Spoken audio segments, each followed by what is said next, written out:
अस्सलामुअलैकुम। हाँ, welcome to another lecture regarding the aminoglycosides. उससे पहले हमने पढ़ी थी टेट्रासाइक्लिन्स। टेट्रासाइक्लिन पे प्रोटीन सेंसिटिव इनहिबिटर ड्रग्स की एक वन ऑफ द क्लास है। तो अब आज जो क्लास है वो भी एमाइनोग्लाइकोसाइड्स से रिलेटेड है, जो कि आल्सो एक प्रोटीन सेंसिटिव इनहिबिटर ड्रग्स की कैटेगरीज के अंदर आती है। तो एमाइनोग्लाइकोसाइड्स हैं क्या, कैसा कब कब कब यूज़ होती है और कैसे हम यूज़ करते हैं, और कौन सी कंडीशंस के अंदर है, और हम इसकी सेफ्टी मार्जिन कितना है, तो ये सारा आज डिस्कस करते हैं। So let's come. हाँ, पहले टॉकिंग अबाउट द अमाइनोग्लाइकोसाइड्स। तो देखिए, अब अमाइनोग्लाइकोसाइड्स जब किस में आती है, प्रोटीन सेंसिटिव की एक क्लास है जिसको हम बोलते हैं अमाइनोग्लाइकोसाइड्स। तो अमाइनोग्लाइकोसाइड्स के अंदर कौन से ड्रग्स आ जाती हैं, उससे सबसे पहले streptomycin, gentamicin and neomycins, tobramycins and amikacins. These are the all the examples of the aminoglycosides. जब अमाइनोग्लाइकोसाइड की बात करते हैं, ये 5 क्लासेस आती हैं, ठीक है। तो अब अमाइनोग्लाइकोसाइड्स का सब सेफ्टी मार्जिन कितना है, जब भी हम किसी पेशेंट को देंगे तो उसका सबसे पहले उसको सेफ्टी मार्जिन देखेंगे।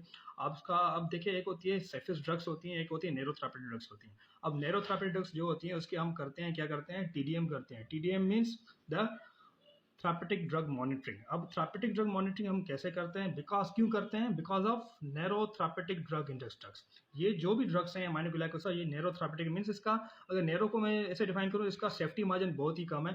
तो इस वजह से हम इसका टीडीएम करते हैं, पेशेंट को देने के बाद देखते हैं कि कितनी कंसंट्रेशन ऑफ ड्रग है उसके ब्लड के अंदर, और उसके बाद सेकेंड डोज कितना देना है और कब देना है। अब हम टीडीएम करते हैं तो कैसे करते हैं, सबसे पहले हम उसके देखते हैं पीक लेवल। हमने किसी भी पेशेंट को ड्रग दिया, तो हम उस ड्रग को देने के बाद हम उसको 30 मिनट्स के अंदर, 30 मिनट्स या 1 घंटे के अंदर हम उसके बाद उसका ब्लड सैंपल लेंगे और देखेंगे कि इस पेशेंट के ब्लड के अंदर कितनी कंसंट्रेशन ऑफ ड्रग मौजूद है। ठीक है, ये पीक लेवल है जब हम पेशेंट को डोज देंगे, उसके बाद देखेंगे कितनी कंसंट्रेशन ऑफ ड्रग कितनी देर तक मौजूद है। उसके बाद अगर ट्रफ लेवल की बात करें, ट्रफ लेवल वो चीज़ होती है, हमें सेकंड डोज पेशेंट को देना है, तब हम क्या करते हैं, इस पेशेंट का ट्रफ लेवल चेक करते हैं कि आया कितना लेवल, कितने कंसंट्रेशन ऑफ ड्रग मौजूद है। उसको सेकंड डोज हम देंगे, कितनी कंसंट्रेशन मौजूद है, उस हिसाब से हम सेकंड डोज डिसाइड करेंगे कि हमें कब देना है। तो पीक और ट्रफ लेवल का यही कॉन्सेप्ट है। पीक लेवल का जब हम ड्रग दे देंगे, उसके बाद देखते हैं कितनी कंसंट्रेशन ऑफ ड्रग मौजूद है, और ट्रफ लेवल हम तभी हम करते हैं, तब हमें सेकंड डोज देना होता है, मीन्स फॉर सेकंड डोज। तो हमें कब देना है, कैसे पता चलेगा, कि ट्रफ लेवल के थ्रू पता चले। तो ये दोनों एक लेवल होते हैं जिसके थ्रू हम टीडीएम करते हैं। उसके बाद अब मैकेनिज्म ऑफ एक्शन की बात की जाए, तो मैकेनिज्म ऑफ एक्शन क्या है, हमें पता है कि ये प्रोटीन सेंसिटिव इम्यूनिटी ड्रग्स हैं। तो हमें पता है कि ये पूरा का पूरा एक बैक्टीरियल सेल वाले बैक्टीरिया का सेल है। अब ये बैक्टीरिया सेल है, ठीक है, ये क्या है, बैक्टीरिया सेल है। बैक्टीरिया सेल में क्या होता है, सबसे पहले हमें पता है डीएनए। अब डीएनए को कन्वर्ट करने के लिए कौन सा एंजाइम होता है, आरएनए पॉलीमरेज एक एंजाइम होता है। ये क्या करता है, डीएनए को कन्वर्ट करता है एमआरएनए के अंदर। और जब एमआरएनए क्या करता है, ये बेसिकली एमआरएनए मैसेंजर आरएनए क्या करता है, ये आपको पता है कि राइबोसोम्स की शक्ल्स के अंदर भी यहाँ पर एक 30s यूनिट्स होते हैं, या 50s पे सब यूनिट्स पे आए हैं राइबोसोम्स का क्या काम है, तो read the message over mRNA. ये जो एमआरएनए के ऊपर जो मैसेज होता है, ये क्या करेगा, राइबोसोम का काम ही क्या होता है कि ये मैसेज को रीड करेगा जो कि एमआरएनए के ऊपर है। तो जैसे ही इसने मैसेज को रीड किया, तो ये मैसेज कहाँ पर ट्रांसफर करेगा, आपको पता है कि टीआरएनए के ऊपर ट्रांसफर कर देगा। अब ये टीआरएनए क्या करेगा, फर्दर इसको अमाइनो एसिड्स देता रहेगा। और जैसे इसको अमाइनो एसिड देता रहेगा, तो आपको पता है कि प्रोटीन बनेगी। अब ये नॉर्मल फिजियोलॉजिकल है, फंक्शन है। अब अमाइनो ग्लाइकोसाइड का मैकेनिज्म ऑफ एक्शन क्या है, अमाइनो ग्लाइकोसाइड क्या करेगा, अब अमाइनो ग्लाइकोसाइड का मैकेनिज्म ऑफ एक्शन क्या है, अमाइनो ग्लाइकोसाइड क्या करेगा, ये जैसे ही क्या करेगा, 30S पे जाके बाइंड होगा, और 30S पे जाके इसकी पूरी की पूरी मॉडिफिकेशन कर देगा।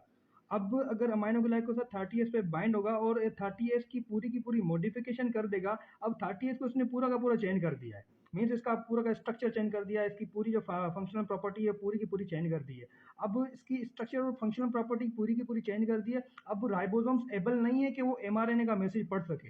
अब जैसे ही राइबोसोम्स एबल नहीं है एमआरएनए का मैसेज पढ़ सके, तो राइबोसोम्स क्या करेगा, इसका मैसेज तो पढ़ेगा, बट वो प्रॉपर मैसेज नहीं पढ़ेगा जो पहले था, जो कि एक फंक्शनल प्रोटीन बने। अब जैसे ही mRNA का ये मैसेज पढ़ेगा, बट वो प्रॉपर मैसेज नहीं पढ़ेगा, मैसेज पढ़ के ये tRNA में ट्रांसफर करेगा, और tRNA क्या करेगा, इसको अमाइनो एसिड ट्रांसफर करेगा, और जैसे ही tRNA अमाइनो एसिड ट्रांसफर करेगा तो ये जो फंक्शनल प्रोटीन बन रही थी यहाँ पर नॉन फंक्शनल प्रोटीन बनेगी, और ये प्रोटीन नहीं बनेगी, और नॉन फंक्शनल प्रोटीन बनना स्टार्ट हो जाती है। अब जैसे ही नॉन फंक्शनल प्रोटीन बनना स्टार्ट हो जाती है, तो अब ये नॉन फंक्शनल प्रोटीन बैक्टीरिया किसी काम की नहीं होती, तो ये बिल्कुल किसी काम की नहीं होती है। तो बैक्टीरिया ऐसे ही क्या करता है, अमाइनो ग्लाइकोसाइड 30 से बाइंड होकर इसको मॉडिफाई करेगा, और mRNA का मैसेज सही से पढ़ेगा नहीं, और जैसे ही mRNA का मैसेज सही से पढ़ेगा नहीं, तो tRNA पे जो मैसेज ट्रांसफर करेगा वो मैसेज नहीं होगा जिसका असल मैसेज है। तो जैसे ही अमाइनो एसिड ये ट्रांसफर करेगा tRNA मैसेज पे, उसके बाद ये क्या बनेंगे, tRNA काम ही यही होता है अमाइनो एसिड को ट्रांसफर करना, और tRNA क्या करता है, नॉन फंक्शनल प्रोटीन बनाने में मदद करता है, और नॉन फंक्शनल प्रोटीन ये बन जाती है। अब ये नॉन फंक्शनल प्रोटीन किसी काम की नहीं है, और बैक्टीरिया थोड़े टाइम के बाद ये बिल्कुल अपना मेंटेन शेप नहीं करेगा, क्योंकि प्रोटीन क्या करती है, मेंटेन शेप करती है, और प्रोटीन मेंटेन शेप ये करेगी नहीं तो बैक्टीरिया डाई हो जाएगा, क्योंकि जब शेप मेंटेन नहीं होगा तो बैक्टीरिया अपने आप को ऑस्मोटिक प्रोसेस से बिल्कुल मेंटेन नहीं कर पाएगा, और बैक्टीरिया डाई हो जाएगा। अब ये पूरा का पूरा मैकेनिज्म है। अगर इसकी साइड इफेक्ट की बात करूं तो साइड इफेक्ट्स क्या होते हैं, साइड इफेक्ट्स इसके कौन से होते हैं, साइड इफेक्ट्स अगर होते हैं, साइड इफेक्ट्स ये होते हैं कि जो इसकी हम इसको लेसिक्स मीन्स फिरोसेमाइड के साथ नहीं देंगे, फिरोसेमाइड प्लस अमाइनो ग्लाइकोसाइड अगर हमने दे दी तो ये क्या करवाती है, ऑटो टॉक्सिसिटी करवा देती है, ठीक है। मोस्टली ये प्रोबेबली ये साइड इफेक्ट इसका भी है। और उसके बाद अगर इसकी इंडिकेशंस की बात करें, इंडिकेशंस के अंदर क्या होता है, इंडिकेशंस के अंदर क्या होता है, मोस्टली ये हम आरटीआई के अंदर यूज करते हैं, ठीक है, यूटीआई के अंदर यूज करते हैं, और मेनिंजाइटिस के अंदर अगर बात करें, मेनिंजाइटिस के अंदर अगर बात करें, मेनिंजाइटिस और सीडोमोनास एरोजिनस का कवर करने की बात करें,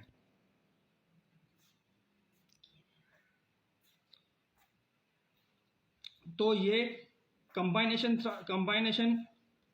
फॉर्म के अंदर, कंबाइनेशन फॉर्म के अंदर यूज होगा, किसके साथ, with cell wall synthesis inhibitors. Means अगर मेनिंजाइटिस की बात करें तो ये अकेले ना यूज होगा, मेनिंजाइटिस और सीडोमोनास एरोजिनस को कवर करने के लिए ये सेल वॉल के साथ हम इसको देंगे अमाइनो ग्लाइकोसाइड के साथ, ठीक है। तो मीन्स अगर मेनिंजाइटिस और सीडोमोनास को कवर करनी है तो ये अकेले फॉर्म के अंदर यूज नहीं होगा, इसको हम cell wall synthesis inhibitor drugs के साथ यूज कर सकते हैं, सेप्टाइजोन के साथ यूज कर सकते हैं, मोस्टली सेप्टाइजोन के साथ यूज करते हैं। तो ये आज का पूरा अमाइनो ग्लाइकोसाइड का मैकेनिज्म और ये पूरी की पूरी ये जो डिटेल्स थी यहाँ पर यही है। अब आपको अगर कोई सवाल है इसके related, so you may ask into the comment box, and this is all about today's lecture. Thank you.